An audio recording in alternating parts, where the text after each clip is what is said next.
Assalamualaikum dan salam sejahtera dan selamat datang sekali lagi ke episod baru Tech Tamu Record. Dan hari ini again nama saya Ezri, saya lah CEO of Tech Tamu dan di kanan saya adalah Mazin. Apa khabar semua? Hai. Harap-harap semua enjoy episod kita yang sebelum ni .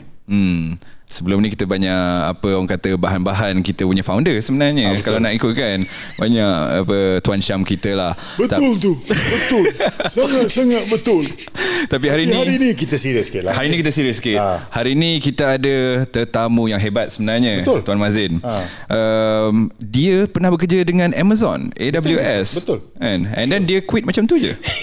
Dia macam tu je. Saya pun tak sure kenapa, tapi nak diperkenalkan lah guest kita hari ini. Sebelum tu cerita-cerita pasal AWS, beliau juga dalam beberapa tahun saja dah ganti kerja 6 kali. 6 kali? 6 kali. Ini banyak sangat 6 kali tu. Itulah dia. Dia buat apa agaknya? Tak tahulah. Mungkin dia tu practice interview. Maybe lah. Dan mungkin dalam banyak-banyak interview tu adalah praktis untuk interview yang sekarang kita akan membawa kepada dia. Betul. InsyaAllah kita nak belajar benda tu. Kita nak tahu jugalah daripada Tuan Badan kan. Betul. So maybe kita perkenalkan tetamu kita hari ini, Encik Farhan Helmi. Assalamualaikum. Founder of Sidegen. Sidegen.com. Sidegen.com. Sidegen.com. Sidegen.com. Bukan Sajen. Bukan Sajen. Tapi itu memang sangat menarik lah sebenarnya Tuan Farhan. Kita sebenarnya pernah berjumpa sebelum ni. Kita pernah banyak orang kata discuss, banyak sharing session lah lebih kurang macam tu. Tapi hari ni untuk para pendengar kita, para penonton kita nak tahu juga kan apa pengalaman Tuan Farhan dekat AWS dulu kan. And then tahu-tahu tukar kerja 6 kali lepas tu kan. Amazon mesti gelak-gelak. Diorang kan petak sampai sekarang dah tak nak hire fresh grad lah kan. Because of you. Adalah nampak macam tu lah. Ada beberapa Okay, fresh grad kat rumah tu, kalau anda dah apply kepada AWS dan gagal, inilah sebab. Kalau tak dapat tu sebab saya. Inilah sebab dia. Tapi sebelum kita panjang lebar cerita semua tu, jangan lupa kita berterima kasih kepada supporter kita, Easy Events. Yes. Easy Event ni kalau nak ikutkan, you guys kena check out Easy Events dekat easyevent.com. Pergilah website diorang. Segala benda, katakan you guys nak buat event planning daripada A to Z bukan setakat planning. You guys nak tahu apa ticketing, you guys nak buat sistem, nak buat program, memang Easy Events lah tempatnya untuk you guys pergi. Kamera ni semua daripada Easy Event. Of course. Segala equipment, segala technicalities, nak suruh dia buat app, boleh datang ke Easy Events. So check it out, easyevents.com. So Tuan Farhan, yes just to share lah, kira benda that's really good lah sebenarnya, benda yang Mazin cakap tadi kan, bekerja dekat Amazon. Tahu bila tu sebenarnya? Sebenarnya saya selalu tengok resume saya balik kan. Macam tak lama pun. Macam bila saya buka LinkedIn, saya tengok orang-orang yang tak adalah nak cakap HK tapi yang legend kan, tengok diorang ni kerja satu company macam kat Post Malaysia sampai 10 tahun apa semua kan. Itu saya check balik profile saya. Wish, aku kerja baru 5 tahun dan 6 company kan. Actually baru macam 5 ke 6 tahun lepas kot. Macam kalau nak gambarkan untuk orang biasa macam tak lama kan. 6 tahun lepas lah. Maybe itu trend kot. Tapi lepas keluar AWS and then kerja dekat mana? AWS tu keluar, lepas tu kerja dekat satu company, tak ada nak kata kecil, besar juga lah. Nama dia Service Rocket. So kalau korang tahu macam Atlassian kan, punya produk Jira, Confluence Atlassian kan. So diorang buat plugin on top of macam nak berbantu orang, memudahkan orang guna Atlassian. Dia buat plugin, and then plugin tu is a subscription based lah. So they make money based on that, and then dia buat training juga, ajar orang pakai Atlassian apa semua. Lepas tu kerja situ lah. Masa kat Service Rocket tu buat apa? Service Rocket tu fully software engineering. Tapi nak cerita kenapa saya resign lah, boleh lah. Sebenarnya kenapa? Resign daripada Service Rocket atau resign daripada Amazon? Ya Allah, soalan ni kan. Kalau saya pergi event mana-mana, orang macam itu kat tamu kan. Saya talk, lepas tu ada kita buat circle. By the way, Farhan pernah jadi speaker dekat event Tech Tamu kita juga. Saya berdiri, lepas tu ramai kerumunan lah. So mesti akan ada orang tanya, nak tahu lah kenapa quit AWS company besar kan. Macam berani ambil risiko kan. Cakap orang dekat AWS dia depends lah. Tapi sebab company besar ni dia ada banyak macam hierarchy layer kan. So kerja tu dia tak se-fun startup lah. Kalau orang yang tak pernah kerja company startup atau company besar kan. So dia tak sama. Tapi gaji masuk kan? Gaji boleh For fresh grad memang masuk lah. sampai boleh kahwin awal kan. So tak ada. Kahwin awal Kahwin awal 24 lah. Kahwin awal. So kerja AWS boleh kahwin. Okay. Ya macam tu lah. So sebab quit dia depends kat orang lah. Ramai je yang resign luar negara macam nak start startup sendiri. Tapi for me I'm always a technical guy. Before joining AWS pun time tu cerita menarik lah. Ni ramai tak tahu lah. Saya ada apply 2 position kat AWS for internship. Saya intern dulu as tu. So ada satu position tu nama dia generative macam marketing punya position tau.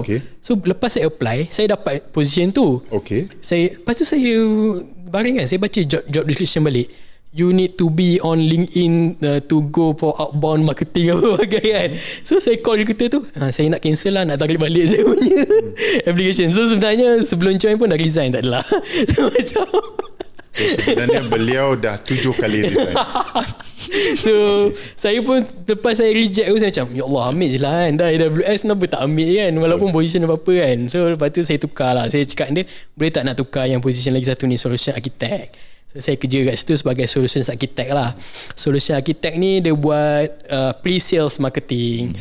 Dan more specifically dekat government punya sektor. So saya banyak interact dengan state government lah, dengan Johor, dengan Selangor, dengan Kedah, banyak lagi lah.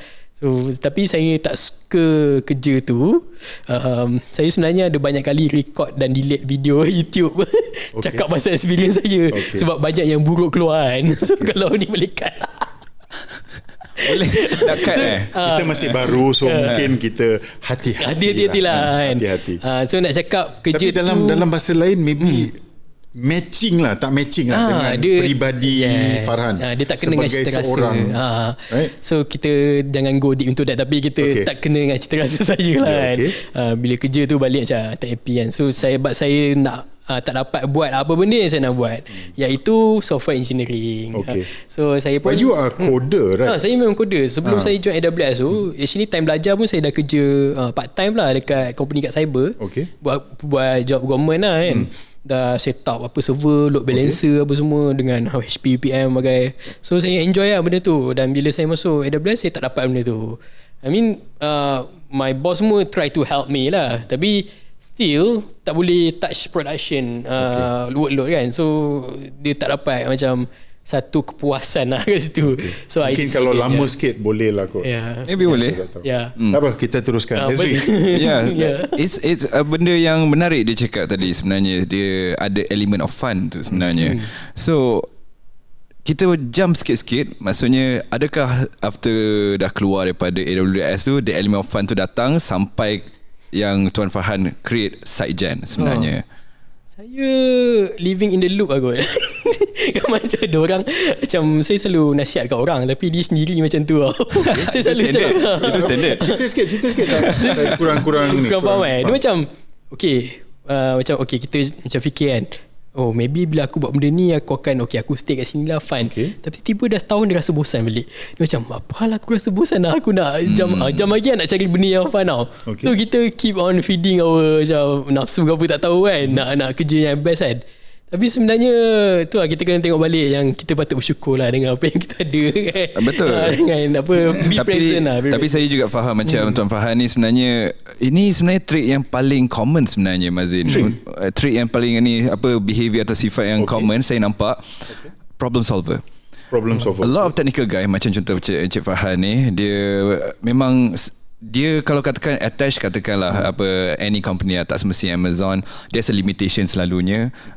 Benda yang you boleh buat tu terhad. Sebab dia dah format. Betul. Dia dah format. Tapi saya hungry, saya lapar untuk nak solve something. Saya nampak ada gap di Malaysia contohnya. Saya nampak saya boleh buat something macam itu. Itulah saya rasa itu yang Tuan Farhan ada share juga kan sebenarnya. Macam itu macam kenapa saya buat apa, Tuan Farhan buat SiteGen juga kiranya untuk bantu ke arah sini dan sana kan. Betul. Kira boleh explain pasal tu sikit? Macam mana terlahirnya SiteGen lah. SiteGen actually still new. So macam tak ada banyak sangat story, tapi ya saya cerita lah kan. So terlahirnya SiteGen.com.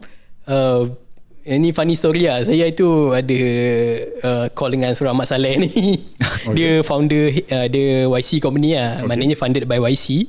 Dia open source graph database nama dia HelixDB. Y Combinator.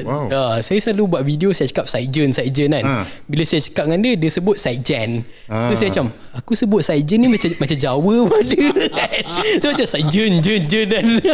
So dia sebut SiteGen kan. Insane terkaji so terwujudnya SiteGen ni basically sebab dia macam dia ada V1 sebenarnya. Sebelum V2, sekarang ni SiteGen V2 V1 saya create actually tahu tak macam NAN, automation apa bagai kan. So saya nak buat macam tu, macam ada one canvas yang korang boleh macam no code build agent tu. No code? No code, macam tak perlu code, macam boleh build agent. Sebab dekat company yang saya kerja, saya build dia punya AI agent from ground up actually. Macam ada team lah. So saya faham framework apa yang dia pakai untuk build agent tu, and then daripada framework yang kita orang pakai tu, saya perasan dia boleh macam jadikan dia scalable. So tak semestinya framework tu untuk one individual, boleh jadikan pakai untuk multiple individual. So saya test lah POC. Biasanya kalau kita nak buat produk ni, kita POC dulu kan, MVP benda tu boleh capai ke tak. So saya pakai framework tu, saya buat boleh lah. So every user ada template agent dia sendiri. Contoh macam dia nak buat agent workflow untuk baca receipt, untuk generate report kan. Dia boleh pakai framework tu, and then dia tak payahlah code. Saya wrapkan dia sebagai UI, and then dia boleh adjust dia punya system prompt, dia punya tool yang dia pakai, dia punya memory apa bagai. Dah pre-bundle lah. Dah pre-bundle lah. Apa? That means it's package lah. Ada bundle dia, ada bundle together lah. Dia memang macam masuk through create agent, and then nak create agent tu pun boleh prompt je macam I want to create a receipt scanner agent. Itu pun ada scaffold kan. Lepas tu create, dia boleh pakai. And how long did V1 take? V1 around 2 months, because at that time I got scammed by I got scammed by Chinese model. Time tu tengah hype tau. You know macam Kimi, JLM kan. So time tu JLM tengah hype gila. Orang kata, this is cheap model, this is powerful model. And then I tried to use it. Bro, it was macam sampah gila lah. And then my code base become like very messy. So buang masa buang masa kat situ. So, berapa lama sangkut? Sangkut sebulan ke. I try to like sebab dah bayar kan. Did you lose all your coding or what? Tak, dia messy lah. Dia macam bila I wanna add new feature, dia tak efficient. The code base, the model was not trained to do that. So indah khabar dari rupa. Indah khabar dari rupa lah. Lepas tu saya kan jenis kontroversi sikit kan. Every hype yang saya nampak kat Twitter tu, saya akan quote nipu ni. Ada orang cakap big if true. Maknanya kalau betul big kan, big is true kan. Macam no this is scam. Tapi tu time bila sebenarnya? Itu time model ni perkembangan ni sangat laju. Sebelum DeepSeek lah. Time tu DeepSeek dah ada. DeepSeek dah ada. DeepSeek dah ada. And still China company boleh keluar macam ni. It's not the early days of AI jugalah kiranya. Pelik lah. Dia overclaim lah. Maybe dia macam ada Cytro. Or was it you expected too much? No, because I saw people pakai kan. Macam advance kat use case dia. Dia boleh build this one website kan. Testimonials. Macam macam boleh. Or maybe for website boleh kot. I think a simple macam straightforward website lah, yang tak banyak logik, I think okay lah kot. Tak banyak logik. Tapi I heard almost the same thing when it comes to ni. Tapi ni usually happen the early, bukannya cakap AI baru je kita adapt atau adopt di Malaysia, tapi kita got the traction of AI ni maybe sometime 2021 2022 lah, macam tu sebenarnya. And at the time the market is saturated with people yang macam kalau in Malay there's this one classic word palatau. Ataupun macam in English macam the know how. Macam you sebenarnya siapa before this you ajar Excel for example, sekarang ni you stamp AI dekat depan. Itu saturated sangat time tu. And then with their sales team, diorang boleh jual macam-macam lah. We can do this, kita boleh buat tu, kita boleh buat ni. I do believe at the time it does leave a lot of orang kata luka kalau dekat banyak Exactly. Sebenarnya Luka luka dekat company sebenarnya. Dah kena ke? Bukan saya lah kiranya. I want to use the English word hurt a lot of companies tapi macam dia lukakan sikit lah perkembangan. But saya rasa sekarang ni dah macam lebih banyak, dah less lah maksudnya, dah kurang benda macam tu. Dah lebih banyak orang-orang yang lagi hebat sebenarnya. Macam the things yang macam Tuan Farhan buat tu, package deal and all that. Coding for non-coders. Coding for non-coders. Nanya kan, tak semua orang memang tak ada basic benda tu.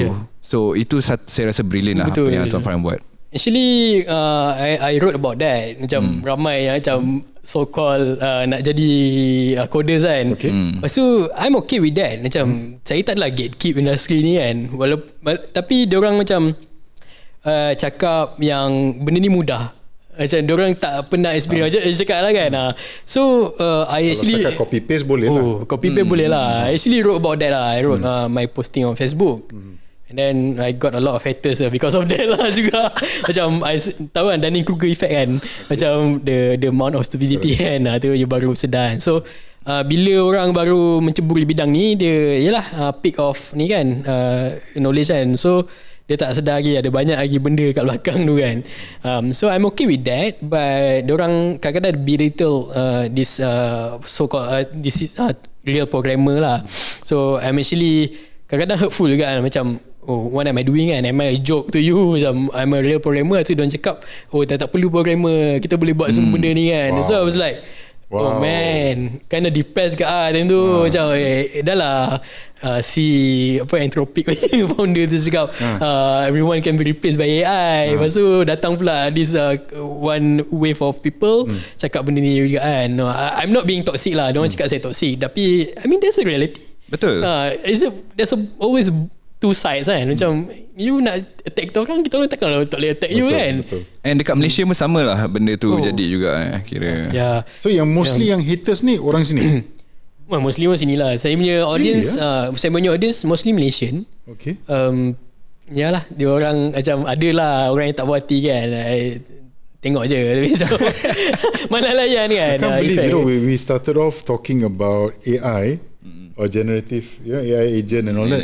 Tiba-tiba discussion kita cerita pasal keyboard warrior. Keyboard warrior kan. Itu biasa. Tak, itu standard. Standard. But okay lah. I mean, because at the end of the day, supporters masing-masing lah. Setiap orang ada supporter masing-masing. Maybe like you have your supporter, and then someone cakap benda tak elok pasal you, habis. Dia kena human. Mazin, every year akan ada satu topik yang keluar yang akan ada haters merata.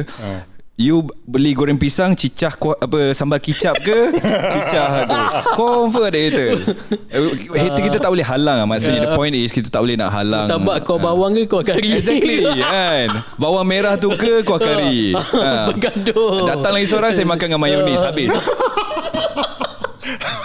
Tapi tu lah, my point is maksudnya haters kita tu memang tak boleh halang. Memang akan ada je. Everyone ada. Kita boleh force dia punya opinion kan. Sometimes kita gatal kena betul lah. Titik-titik kurangkan. Dia bukan memanaskan. Dia bukan pemanas haters.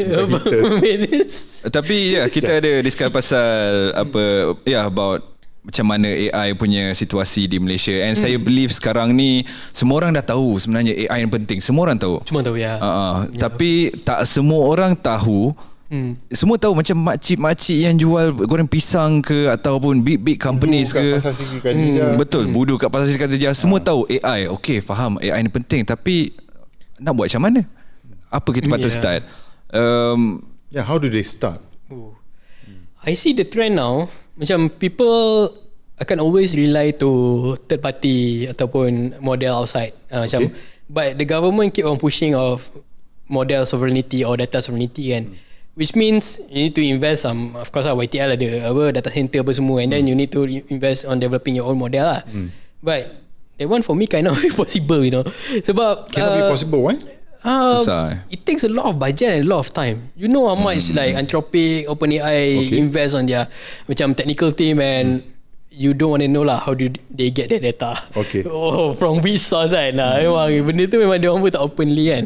So to develop a very good model to help people, you need all of this lah. You need proper like research team, you need a lot of budget. But then I mean coming to that, there's always macam nak bridge the gap with all the makcik kan.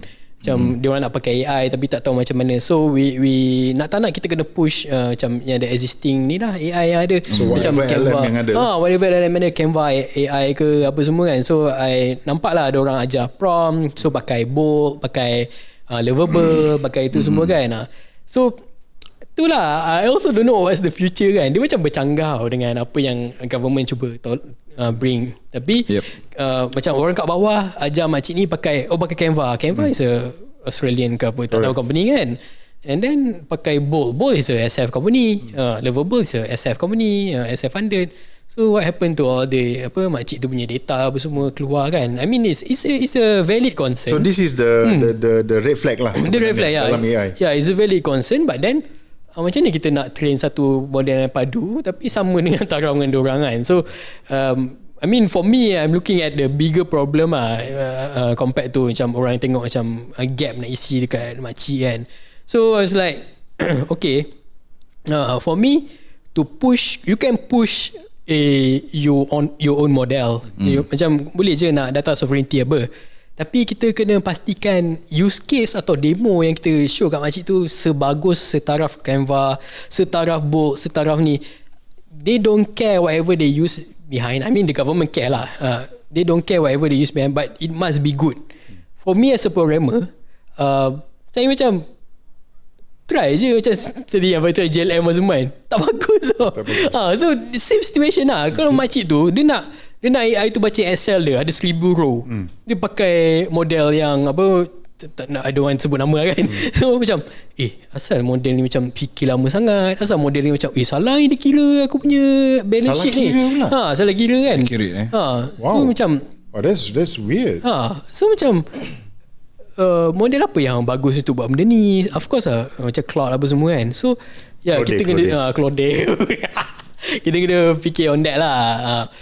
But I mean kita berpijak pada bumi yang nyata. Apa benda yang kita ada sekarang kita push dekat orang kan. At least so that's why also macam saya selalu cakap, kita sekarang ni agent harness dia panggil. So apa tu instead of focusing on the model, harness ni is all the tooling surrounding the model lah. Contoh macam tools, macam memory apa semua kan. So we keep that sebab benda tu tak perlu pakai third party pun, macam host sendiri pun boleh. So we swap whatever model yang kita pakai on that harness, dia akan behave the same. So that is I think tengah eksperimen sekarang whether doable or not. So dia ni macam no frills version lah. Macam mana? Macam no frills version, macam very lean model. Very lean model lah. Macam you just keep the harness and then you swap whatever model yang kecil ke, yang Malaysian develop ke, yang luar ke, but it still behave the same. It still macam padu juga macam model luar. So so is this how Sidegen V2 and V1 Sidegen we actually I want to focus more on the macam contoh public lah kan. Macam makcik, macam B2C kan, more B2C. But then as time goes by, macam mostly even my audience pun, of course lah, bila saya post, audience saya nampak low, audience saya ramai technical kan. So I was like better focus on what's in hand first lah. Macam technical, kita fokus technical ni tu lah. But then I can see bila kita dah upskill atau bridge the gap on technical people ni kan, I mean it will macam akan go down jugalah ke public kan. So bila semua dah tahu teknologi yang ni, so dia akan orang yang dah tahu ni akan build maybe some software yang boleh help mereka kan. So kadang ada orang tak nampak apa function upskill course ni kan, tapi sebenarnya dia punya impact quite big kan. So Sidegen the goal is that lah, macam kita upskill dia apa yang kita ada dulu, macam technical, kita ajar dia how to fine tune your model, how to create a proper AI agent workflow. So when they have a strong fundamental, you campak kat mana pun diorang boleh pergi, diorang boleh build apa-apa use case pun.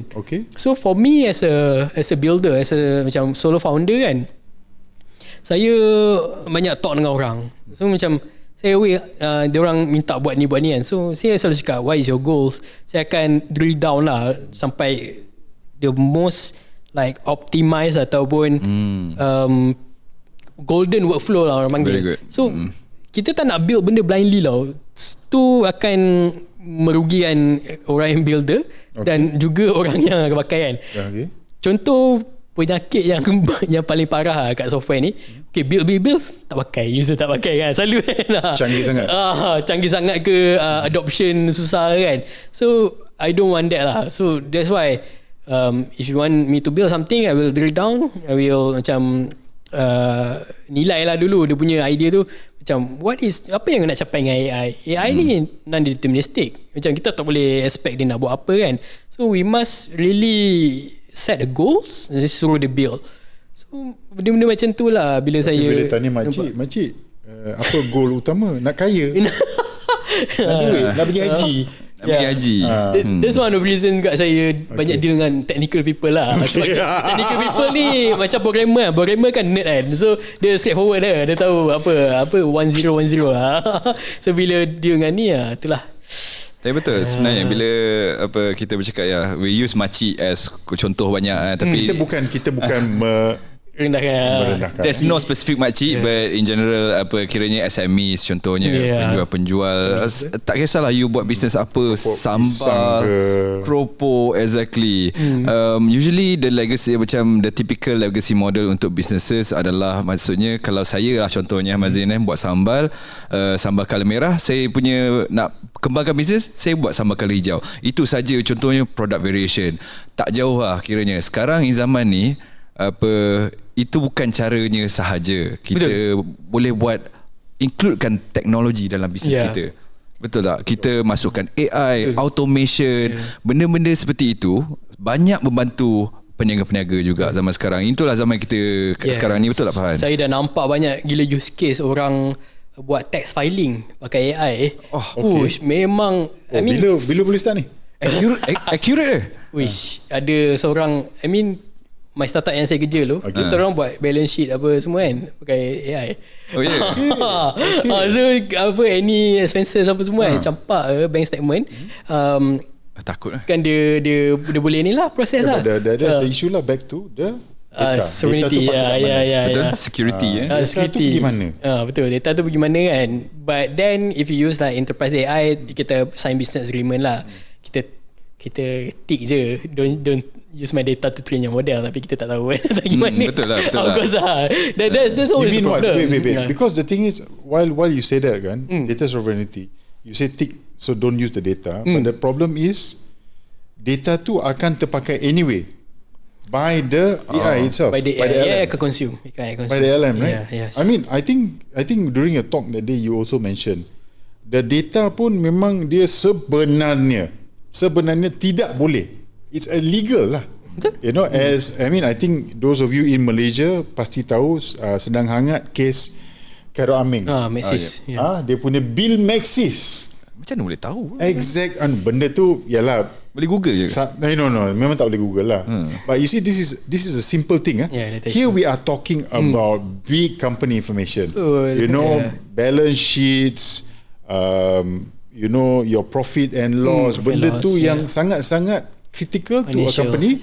And this financial information, especially kalau company yang private, not private tapi dia listed lah, berhalan. Info tu hanya boleh keluar masa dia punya statement, annual statement. Betul. Tapi kalau dia keluar awal, itu boleh mengakibatkan dia punya harga merudum. And all the other problems will happen. Right?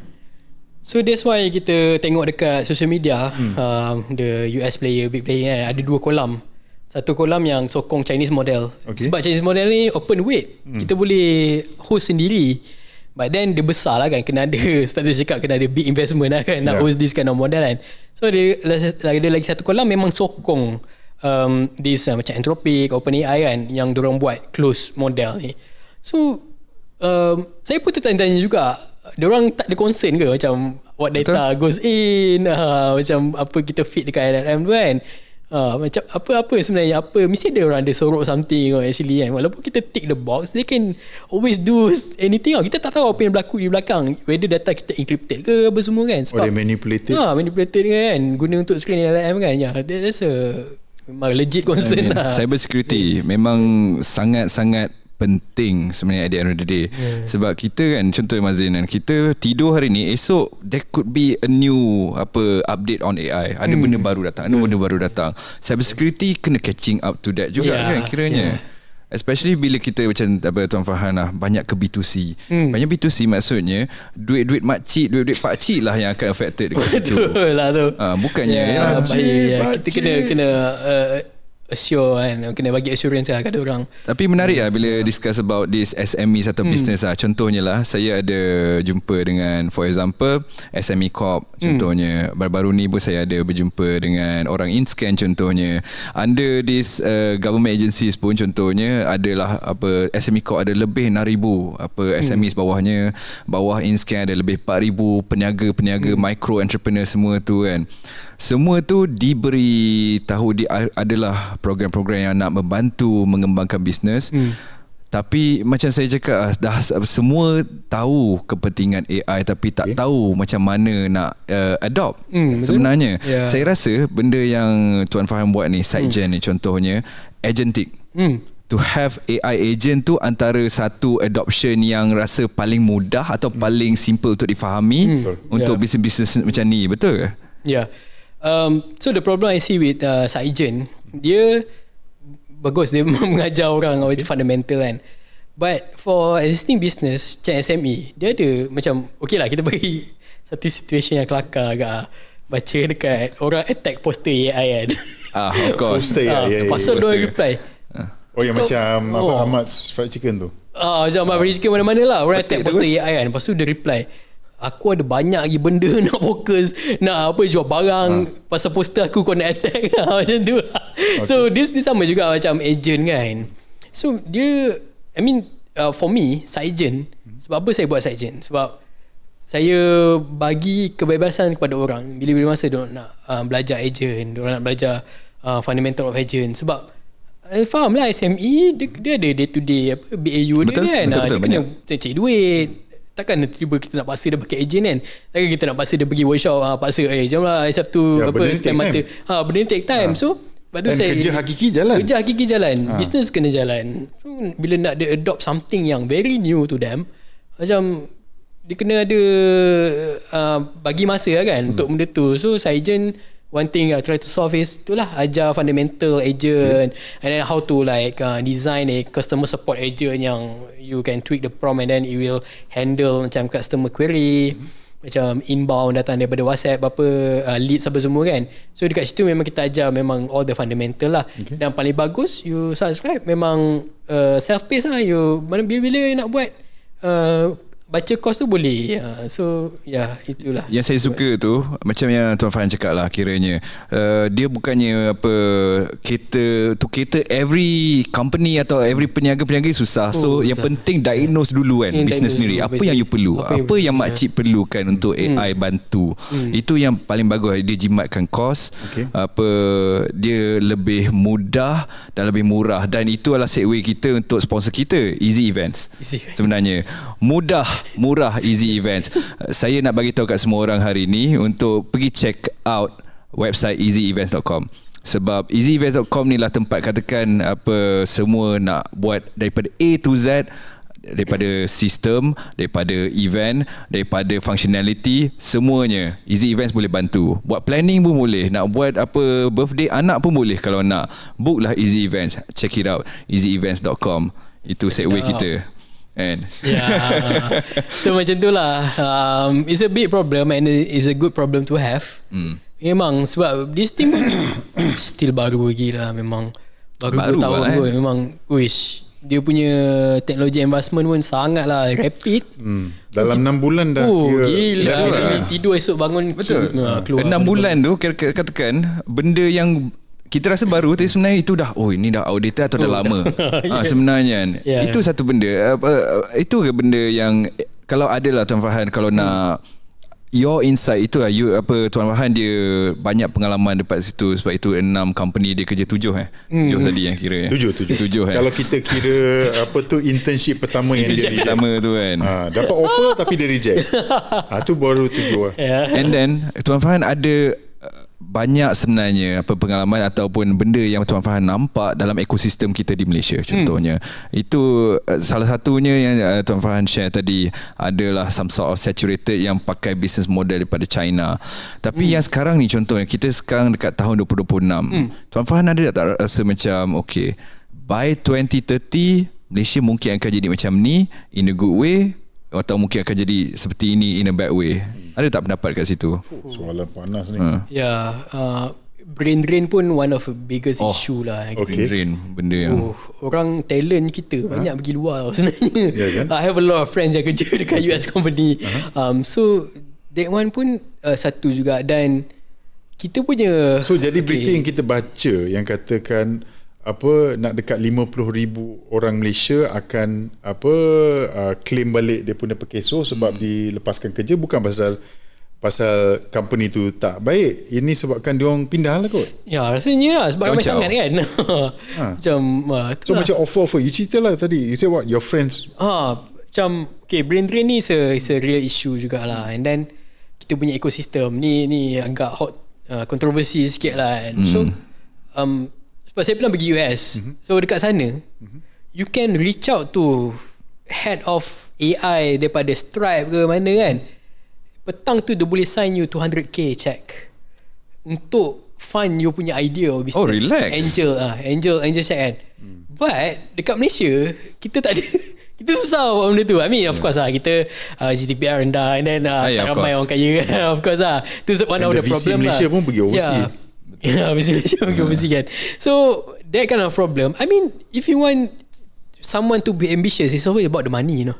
Itu memang asas dia lah. Ujung-ujung duit. You want orang ada life nak sustain, orang ada komitmen nak bayar. So banyak yang saya nampak juga talent yang bagus, dia choose to kerja with company lah, sebab gaji tetap kan, EPF ada semua. So bila kita nak suruh dia buat macam satu startup yang hebat tu, macam susah lah. Kadang duit tak dapat, orang tak bayar apa semua kan. So benda tu macam agak problem lah. Dan betul saya lah. Nampak macam 2030 macam kalau benda tu still berlaku, macam agak susah lah. Dan saya selalu macam fikir, tolonglah yang hebat-hebat ni balik kan, try to do something kan. But then dia cakap, aku nak makan apa nanti tak ada duit. Betul juga kan. So saya cakap okay lah, there's no solution right now. So at the end of the day sebenarnya ekosistem tu tengah tak sihat lah kan, tengah tak healthy sebab ada benda-benda macam ni. Of course kalau saya pun betul lah Mazian, kalau kita pun macam yang betul ada skill, ada hebat, and then rezeki dekat luar sana, itulah yang kita akan pergi. Bukan salah pun by default. Bukan salah pun sebenarnya. Itu yang macam dekat Malaysia ni, our ecosystem kena di-empowerkan. What's empower in Malay kan? Kuasakan, perkuat kuasa kan kat situ. Encourage kuasakan kan. Itu lah satu benda. Betul, saya rasa betul point Tuan Farhan tu. Maksudnya ekosistem kita kena buat something. Ini bukan cerita sekarang tau, cerita 2030, cerita 2035. Sebab semua orang dah cakap, apa akan jadi tahun 2035 nanti.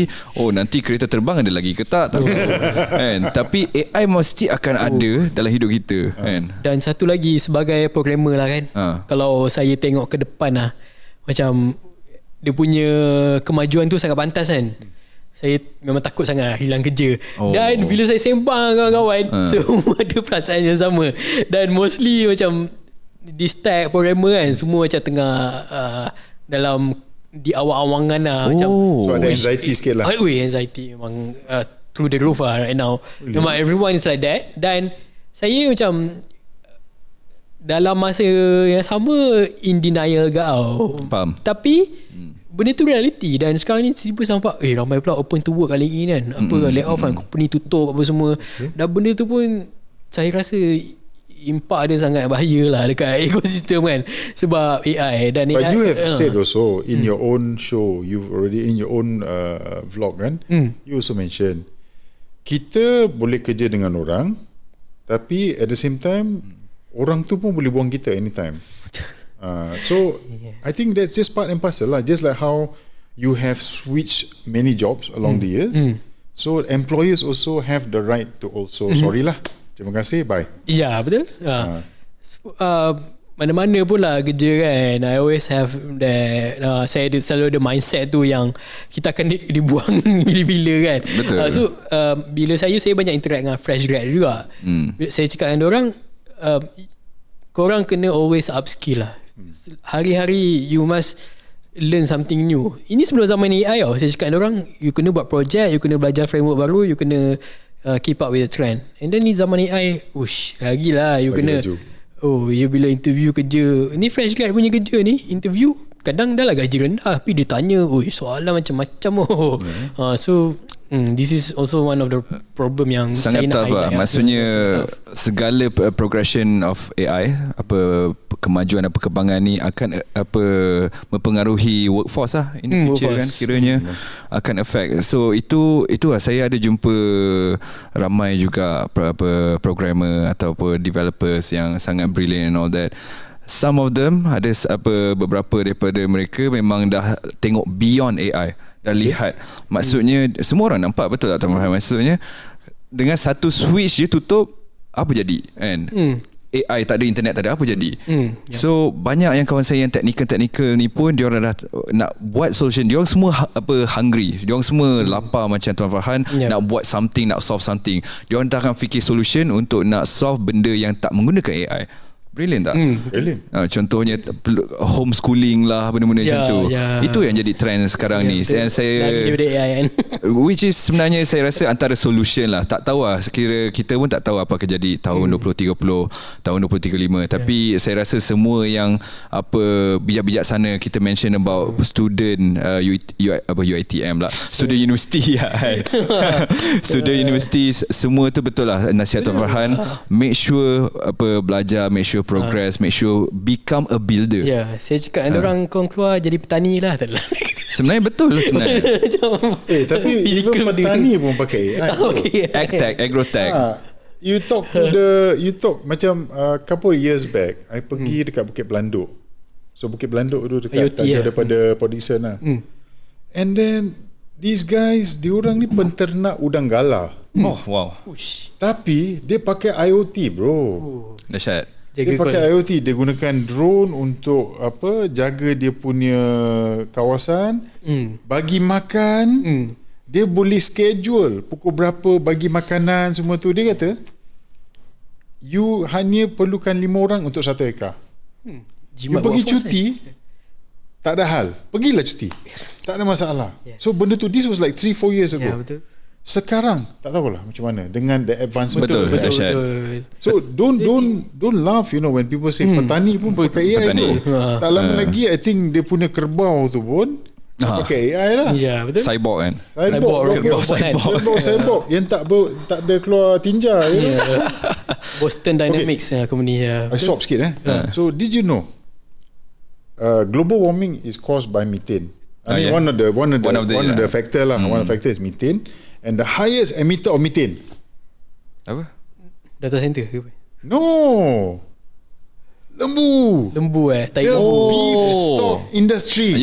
The beef industry. Dia punya tinja, dia punya kentut, semua tu yang mengakibatkan, probably contributes to maybe 10 or 20% of global warming. Itu yang vegan vegan ni semua nak fight benda tu lah, pakai point tu lah kiranya. Tapi sorry lah, tu segue je lah. Tapi really good point lah Mazis sebenarnya. Agriculture tech sebenarnya memang sangat penting. Of course incorporate with IoT, AI semua tu, it no brainer, memang make sense. And katakan programmer pergi ke arah pertanian ke apa benda, kita ada kawan yang macam tu sebenarnya. Contoh Bayam. Contoh nama company pun Bayam. Dia, tapi itu lah, daripada segi pertanian kira macam ni, kita dekat Malaysia ada about 37 juta orang, 38 contoh. Petani yang registered at least 1.7 contohnya. Kira 1.7 petani, juta petani nak bagi makan dekat 37 juta. Tak cukup. Sebab itu kita import makanan banyak daripada luar. So dengan inclusivity of technology, benda tu boleh dipermudahkan, boleh diperbanyakkan. Itu antara satu. Mazin, saya nak cuba satu ni lah. Saya pun tengah cuba dengan ChatGPT. Macam saya jumpa Farhan Helmi ni sekarang ni kan, as a guest podcast. Apa yang dia menarik boleh buat dengan dia, and then ChatGPT suggest lightning round. Lightning round lightning round. Jom. Kiranya kita akan tanya macam soalan simple lah. Macam apa, contohnya minat apa tadi, sambal kicap ke sos cili contohnya. Terus pilih yang mana. Boleh tak? Tapi dia jawapan dia on the spot. On the spot on the spot. Nak fikir-fikir tak tengok phone ke apa. Boleh try sikit lah Mazin. Jom. Mari kita try. Alright, sekarang kita try lightning round dengan Farhan Helmi. Okay, favorite AI model? Claude. Opus 4.8. Terus Terus. Claude. Cursor or Cloud Code? Cloud Code. Wow. Asal lah, kenapa? Aku rasa aku tahu jawapan ni, tapi aku kena tanya jugalah. OpenAI or Anthropic? OpenAI for API, Anthropic for coding agent. I like that. Dua-dua ada pros and cons. I like that. MCP or API? API. MCP is overkill sikit. Wow. I mean the concept is new, so it's still unstable. Okay. Biggest AI myth?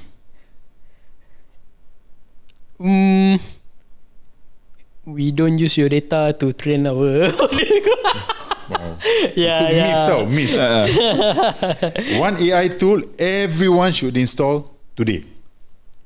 Cloud Code atau Cloud Cowork atau Cloud Desktop. Oh, memang bagus lah kiranya. Just to let you know, he's not being paid. No, semua ni kata-kata daripada diri dia sendiri. Sebab dia sendiri adalah creator. Alright, one book everyone should read. Designing Data Intensive Application, as popularly known as buku babi hutan. Buku babi hutan, why? Dia punya cover page je gambar babi hutan. Sebab cover page. But then don't judge a book by its cover. There's a good book for programmer lah. What's it called again? Designing Data Intensive Application. Designing Data Intensive Application, or in other words, buku babi hutan. Alright. One founder Malaysians should follow. Very good. Selain sendirilah. Kena clear. Betul, takut dia cakap sendiri. Of course. Biasa founder akan cakap sendiri. Saya. I can give ex-founder lah, Hussein from Mesotica. Wow. Okay, nice. Saya setuju. Okay, last question. What's one thing you will build if time wasn't a constraint? Space technology got deep tech. Ada tak apa dabble dalam space tech ke sikit-sikit? But it's a very interesting. Why were you inspired by apa tu yang Ophelia punya the talk? That also one, and then is one of the area yang saya tak pernah explore. Deep tech. So tapi it's a buzzword yang ramai guna lah kan. So it's but again it's the next step lah, sebab SaaS semua orang dah buat. Betul. Software semua dah. So now deep tech has to be. Yes. Has to be the next hardware step. Kan. Has to be. Yes. Okay. Interesting. I think we can start wrapping up. But before we go, nak tanya sikit. So after all saying this, right, there's plus, there's minuses of the industry and also AI in general, right? Like our data and stuff like that. How do you see SiteGen helping the public? Especially the Malaysian public. One of the issue paling terbesar lah yang SiteGen cuba solve adalah scene ni move rapidly. I think semua orang sedar kan. Dan information are very bersepah, scattered lah. So orang nak keep up pun burn out lah. I mean me myself pun nak keep up penat hari-hari ada benda baru kan. Ada resign and then tu dah koyak resign lah. Kau beli sendiri. Resign dari SiteGen. Kemudian lepas tu they need one like centralized place yang diorang boleh macam refer. And then if now SiteGen are moving towards agentic. So everyone has their own coding agent on local, but then they don't know what to build, what framework to use, what library to use. Okay. So diorang boleh suruh agent diorang connect to SiteGen, and then SiteGen akan ajar agent diorang, you use this framework to build this thing. So for public yang macam terlalu tak dapat nak follow kan all this memory, context apa bagai dekat luar sana, boleh masuk SiteGen. We learn from fundamental, and also we teach you how to use all the library yang hype lah. Dekat luar sana. So we can help you. So apa impian besar untuk SiteGen? Exit lah. I mean startup pun dia nak resign. Startup sendiri dia dah resign 7 company weh. Startup sendiri pun dia dah resign. Betul. Allahu Akbar. Ini duduk langkawi minum air kelapa. Kita semua nak tu. Kita semua nak tu Mazin. Lepas tu apa? Udang bakar.